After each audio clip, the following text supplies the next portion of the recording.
talk about becoming an expert and you know, creating yourself and positioning yourself as an authority can sound like a pretty daunting task.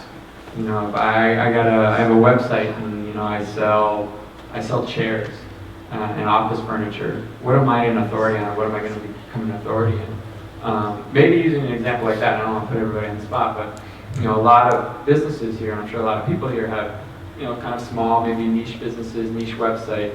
What exactly does that mean to become an authority? And then also, what should your expectations be? Because I know everybody, when they get an SEO, they're like, well, I want to hire an SEO, and I want to do SEO, and I want to rank #1, right?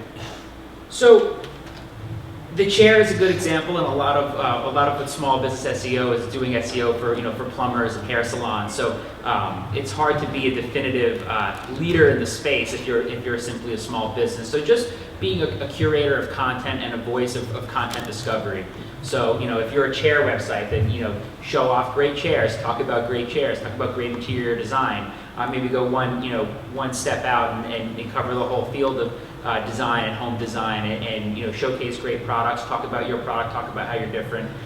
So it's really about just finding where you kind of fit in the web, and how can I be interesting, how can I stand out, how can I be different, how can I make people remember me, and why would people come back and ultimately care about my brand. Yeah, I think just to add to that, a lot of it really depends on who your audience is, right?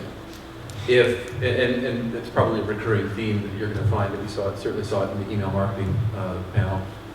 It really just depends on how you cater messaging to reach your target audience, right? And really understanding who they are, what makes them tick, what's going to drive them to come to your website and/or convert, hopefully. We also have to consider your space, right? Are you local? Are you regional? Are you national, right? And I might make the assumption that there's a lot of people here that are somewhat local, maybe regional, and so targeting people with personalized content in this particular area, Los Angeles, California, the Southwest, wherever, right? Those are all important things to take into consideration. But I want to rank #1 for chairs. Then I'm not your SEO agency. Have fun with that. I think a lot has to be said for, and you asked a very important question. When entering SEO, either on your own or with an agency, you almost have to go into it with the expectation that SEO is playing a long game. You're not going to rank first overnight. Absolutely not. There are ways you could do it, but you'll probably get penalized, and that's not fun. So really sort of understanding your trajectory, understanding that SEO is a process and not a goal and not a prize.